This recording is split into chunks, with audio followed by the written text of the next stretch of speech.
It's mock draft season. So Jeff Bell and I gathered some of our friends to do a 12-team Superflex rookie mock draft where we are going to go 48 players deep. This is going to be a PPR league with your typical PPR scoring. We've got a Superflex spot, so it's going to push quarterbacks up a little bit. And Jeff, I don't know about you, but I think the Superflex 101 discussion this year is very intriguing. Most people are dug into the trench already. It is Ashton Ginty or bust at 101. I purposely picked the 101 in this draft so I can go a different route. What do you think, Jeff? What are you doing if you got the 101 in a super flex draft? I'm probably still going Genty, but I mean, realistically, we should probably be considering Cam Ward a lot stronger than what is happening. And I think we stepped into it. Everybody cemented Genty in December and November as being that guy. And then now you're standing here and you realize it's a super flex draft. I think it's because Cam Ward didn't have the hype of like a Caleb Williams or some of these other players. We weren't sure he was going to be the number one quarterback off the board. We still aren't sure he's going to be the number one player in the draft, but when you get there, you kind of have to do it. Well, we've got a big curveball coming with the 102. I took Cam Ward 101, as you had discussed a little bit. I think that if a quarterback's going first overall, that shows a big investment in the quarterback. And we've seen historically that quarterbacks drafted number one overall are going to have significantly better hit rates than guys drafted 2 or 3 or 5 or in round 2. Bob Harris, who was in this draft, had the 102, and he went with Shedeur Sanders, which we're starting to get a lot of smoke that he can go to as well. So I don't think it's that crazy when you look at the range of outcomes for a quarterback who can be a 25 point per game scorer for 10 plus years. That's just something you're simply never getting with a running back. So I think in dynasty drafts, especially if you're with a good group of people, it's not all that wild to go there. At 2, we had Ashton Ginty go off the board. Then you went with O'Marion Hampton, and then Travion Henderson to round out the top 5. I think that's how you see a lot of these drafts going. Ted McMillan and Luther Burden falling all the way to 6 and 7. Quinshon Judkins off the board at 8. Emeka Igbuka at 9. Matthew Golden at 10. And now we've got our Matt Batanti, offensive line specialist here at Football Guys, on the clock with pick 11. Really ripped through those first 10 here, Jeff. So if we're going to be drafted at this sort of pace, you and I will probably be playing some cleanup at the end of the draft, just kind of talking through this. But have any of these picks really jumped out to you so far? I think Sanders at 2. I raised my eyebrows a little bit. I like the pick, but everything else seems pretty chalky so far. Yeah, Sanders, that one surprised me, definitely. For me, at the 104, I was between Omarion Hampton and Ted McMillan. So to see Ted McMillan go above Travion Henderson is a little bit surprising to me. Again, we did a show earlier in the week. We talked about maybe the range on Ted McMillan. Is he going to be a top 10 player? Is he kind of closer to pick 20? I would have to see Travion Henderson be a first round pick for sure, or top 20 type player to really flip those two. I think that one of the things that with the depth of the running backs in this class, I don't know, Ted McMillan grabbing this kind of block of wide receivers that we feel really comfortable about being first round picks, and then kind of taking your running backs later is the way that I would like to attack it. So I'm not surprised here. Batanti has his auto pick on, but I know this is the pick that he would have gone with is Tyler Warren at pick 11. Travis Hunter going off the board at pick 12. Now, Travis Hunter is a guy that I've seen falling into the middle of round 2. And then he started creeping up into the top of round 2. And now here we have him at the end of round 1. Jeff, is that about where you'd expect Travis Hunter to be going off the board? I think he has the biggest swing probably post draft, because if we see him go number 3 and the Giants come out and say he is our wide receiver 2 and he play a little bit of defense, he's not going to be at the 112 anymore. And Jameis Winston's our quarterback. Yeah, and Jameis Winston's our quarterback, and we're going to throw 40 touchdown passes and 40 interceptions, and that's what we're going to do. No, he's going to rise depending on his landing spot, depending on what that team says about him, or if a team comes out and drafts him and says, we see him as a cornerback, maybe he'll play some snaps on offense, can have a similar effect and push him further down the board. So 112 just feels like a safe placeholder, not where he's actually going to end up. And then I had the pick at 201, the top of round 2, and I went with Trey Harris out of Ole Miss, a guy that I've talked about a lot. Big fan of his game. Caleb Johnson off the board at pick 201, and that just goes to speak to the depth of this running back class, that a guy like Caleb Johnson, a potential early day 2 pick, is going off the board in round 2. Great pick by Bob there. Jackson Dart goes off the board at 203. Then you got Colson Loveland at 204, which if he does end up going to the Chargers in round 1, like we have been talking about, that is a fantastic pick there. He'll probably creep into round 1. of your rookie drafts, if that's where he's drafted in the NFL draft. Jaden Higgins off the board at 205, then Xavier Restrepo, Elik Eomanor goes off the board at 207. Bashaw Tootin off the board at 208. Jeff, I think that's probably the biggest shock of the draft so far, but you made a strong case for Bashaw Tootin on our Monday show, just saying that, in a mix of a lot of guys that are all kind of in a flat tier, Tootin has the athleticism to really separate himself. Yeah, that's really what you're betting on right now. To grab some of these lower tier running backs or mid tier running backs, you're betting on the guy that's going to get drafted, because some of these players might fall well into day 3. And I think that given the depth of the class and given the amount of players available, given the deprioritization of the running back position, I fully expect some of these players that are going in the middle of the second in some of these rookie drafts to be day 3, late day 3 picks. After Bashaw Tootin went off the board, we had Jalen Monroe go at 209, and that's a player that I have been warming up to, mostly because of you, Jeff. You talk about the ceiling outcome for a guy like Milroe. Of course, we want to see where he gets drafted. If he's an early day 2 pick, that's where we saw Jalen Hurts flourish not too long ago. More narrow range of or a wider range of outcomes if he goes in day 2. If he falls further than that, then we're probably out. But I think the ceiling case for Milroe is so appealing. Cam Scattaboo goes off the board at 210. Devin Neal at 211. Ollie Gordon goes off the board at 212. We saw not quite a run, but 4 of the next 6 picks were all tight ends, and I think you'll see a lot of this. To start off round 3, I went with Terrence Ferguson, my tight end too. After that, Elijah Arroyo went off the board. Then we saw Dylan Sampson and RJ Harvey go off the board, followed by Harold Fannin and Mason Taylor. And then our friend Corey Spala on the board with 307 took Jack Besh. So we're already in the back half of round 3. Shout out to all the people that we picked for this draft. They are cruising through it right now. DJ Giddens goes off the board at 308. Damian Martinez off the board at 309. 310 is currently on the clock. Jeff, again, I'll just kind of ask you the same question as we're catching up here and people are making their picks. Anything super surprising to you besides my Terrence Ferguson pick at 301? I mean, it was hard for me to pass on Mason Taylor, but to go back to back tight ends in the second and the third round, again, this is right. You're trying to bet, especially in this third round, the late second, bet on some of these players that you think are going to be catching maybe first round capital or early day 2 capital. And Taylor is one of those players for me that I do expect that.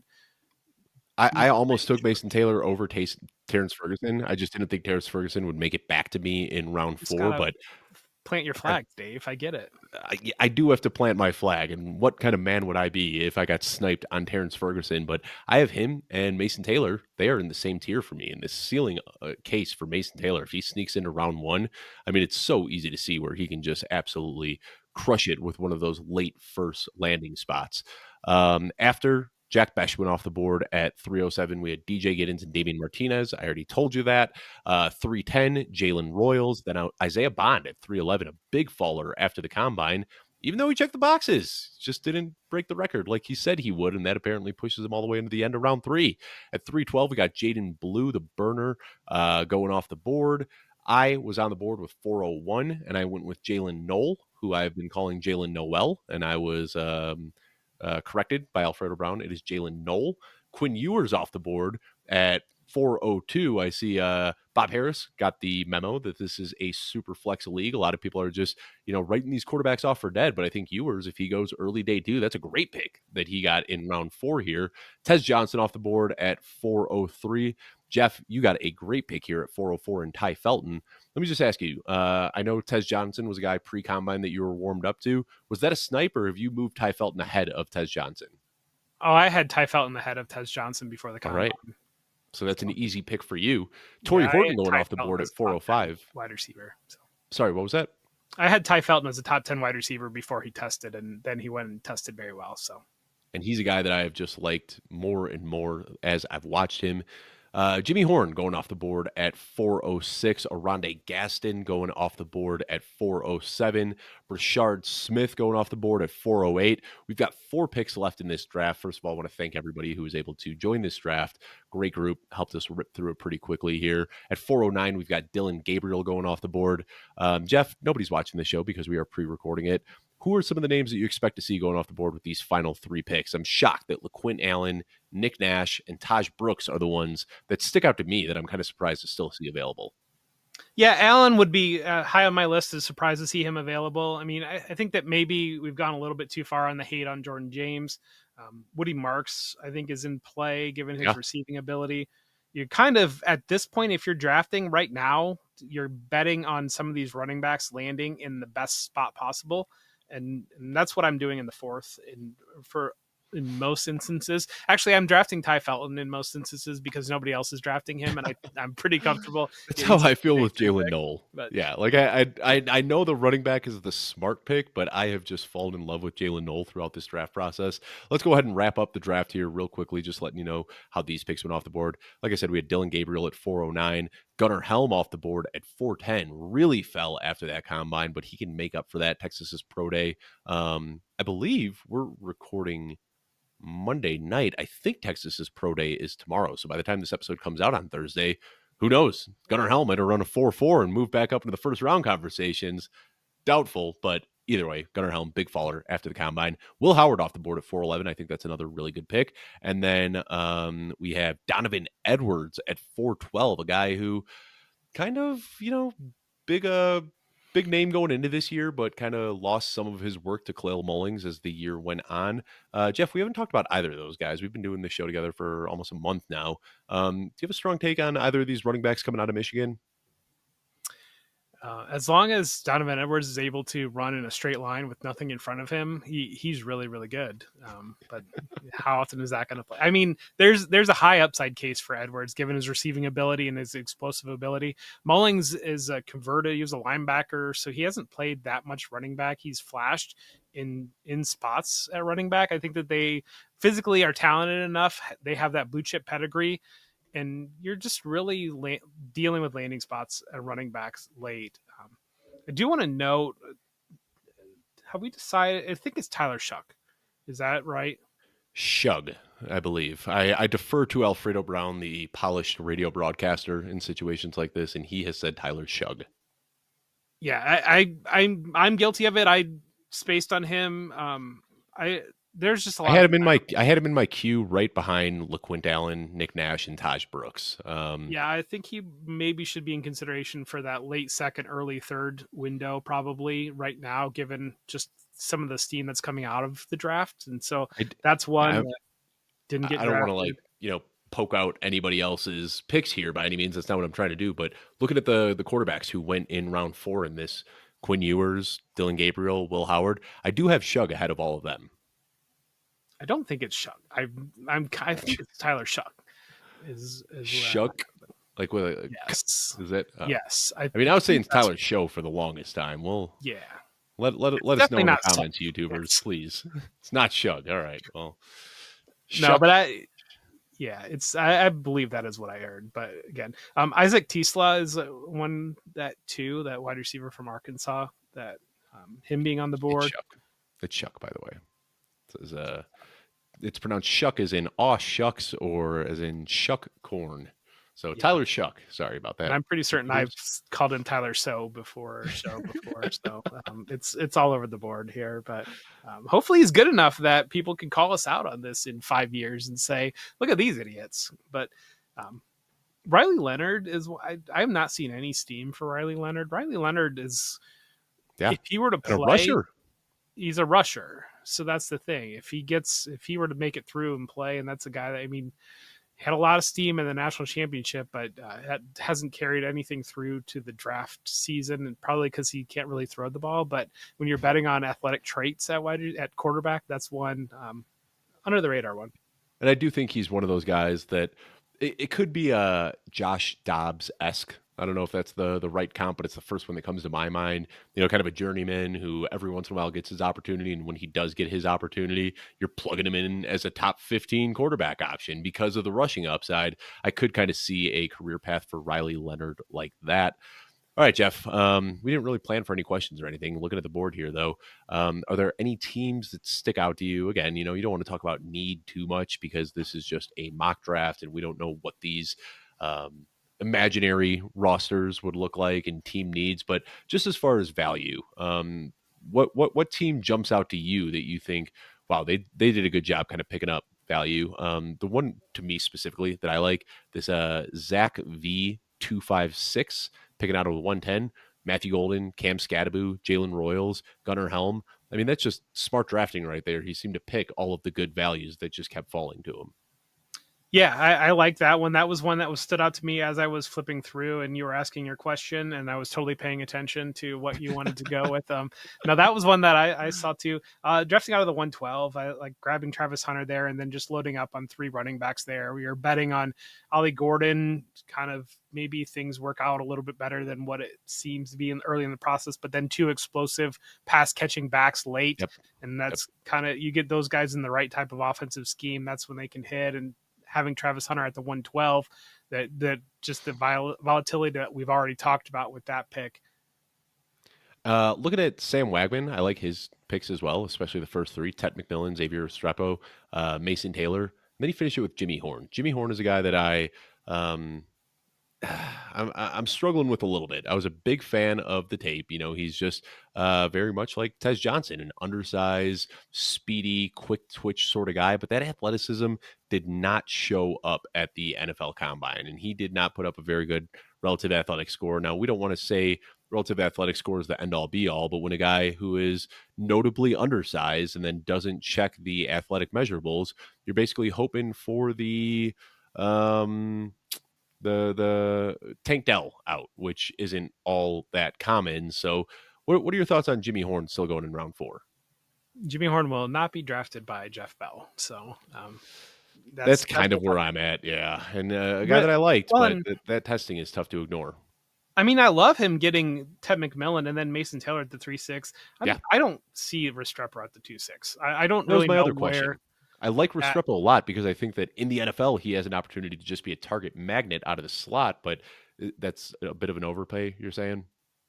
Yeah, it's just teams will draft them like that. Teams, I don't think teams draft slot specific players like that, like him, early, and so you're kind of asking him to work his way up the depth chart of, in I don't know, like where's, it's kind of one of those things of like, where is he going to land as a slot that is going to feed him massive targets?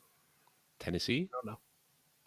Put him in the Tyler Boyd role Maybe. in Brian Callahan's offense, reunite him with Cam Ward. I could see that potentially being the out for Restrepo as if he, round 3 goes to Tennessee. But I think you are right. That's a guy who just doesn't really have a profile. I don't want to say a dime a dozen, but there are a lot of guys that can do what Restrepo does. But a very good route runner, and that's always valuable in the NFL. Anything We else saw here jump Amon, out to you? Yeah, well, just more on that slot point. We saw Amon-Ra St. Brown last until day 3, and we all thought Amon-Ra St. Brown was very, very good. It's just, if a player can't play outside, they don't really get the capital on that. And if you're betting on a receiver that doesn't have the capital, then time has proven out and valuations have proven out that that's not the best bet to make. I want to go back, Jeff. I'm going to throw it way back here. I don't know if you've ever Yeah, talked about our fantasy way back. intervention days Yeah. on the Football Guys YouTube channel, but for those of you that are unaware, Jeff Bell and I were a part of a startup company years and years and years ago, and that's how we met. And the first rookie draft that we did that year, I walked away with Amon-Ra St. Brown and Chuba Hubbard in rounds 4 and 5. And then that league imploded, and I no longer have that roster. And to this day, I'm still pretty upset about it. Just wanted to put that out there. Was that the league that I won like 3 of 4 years in? Or was that a different? Probably. I just remember I remember at the time people were laughing at me, and like I hadn't even done any college scouting yet at that point. I hadn't even looked at the draft class. We were doing a startup, and I was just like, those are fun names. Amon-Ra St. Brown and Chuba Hubbard. I'm gonna draft them at the end of my rookie draft. And if we could just flash forward 5 years, it would have been great picks at the time. All right, Jeff, I think that's it. We don't need to dive too deep on this one. I think this is more of a thought exercise, let people see where some of these players are getting drafted. I think, so often you see drafts that are just sticking to ADP. And I think what I like about this one is you bring in some industry experts, people that have their own rankings. They're not going to adhere quite as close to ADP. They're going to go out and get their guys. And I think that makes for a more useful exercise because the reality is when you're drafting in your rookie draft in a month from now, your guys probably aren't going to be reading ADP. Your league mates are going to be going out and getting their guys as well. So you got to be able to pivot. Do you have any final words on rookie drafting this year, Jeff? Any words of encouragement or words of advice for our listeners? I think that seeing the way that, from what I've seen and from doing rankings and seeing the way that this plays out, I think once you get to the 201, 202, if you're sticking to ADP and drafting a lot of the same players, I would not be doing that. Yeah. If you're doing a lot of early rookie drafts, I just think there's a lot of volatility in this class, and there's a lot of volatility outside of once you get past like that 112 where Travis Hunter is sitting currently. Like it's to be married to players, especially in the second round. I'm really iffy on that. Yeah. I am completely with you. If you just draft ADP, there's, it's sure it might increase your likelihood of winning by 0.5% or whatever, but go out and get you guys. Have fun. At the end of the day, fantasy football is supposed to be fun, and having players on your team that you like to root for is fun. That's best ball though of like mindset on that ADP, Dave. That's not. Oh, 100%. I'm taking a guy at the 202 that might actually go in the fifth round of the NFL draft. Right. That might be a little bit too much, but I want to thank y'all for tuning in. If you haven't already, Jeff Bell and I, we have been busy. We had an episode come out on Monday talking about some of the biggest disagreements in our rankings from version 2 of our rookie guide, which is free right now, footballguys.com/rookie guide. Be sure to download that. We discuss over 140 players. We have our consensus and individual rankings. We have Superflex, single quarterback, big board, ADP, all of that good stuff. You can find that at footballguys.com/rookie guide. We had another episode come out Tuesday where we talked about some of the biggest team needs after free agency that you should be looking for as we get closer to the NFL draft. And then we'll be back next week with even more episodes. So go ahead and hit that subscribe button. Give us a thumbs up if you like it. And if you want to make fun of us for how we said Tyler Shuck, you can be sure to let us know in the replies. I want to thank you for tuning in, and we will see you next week.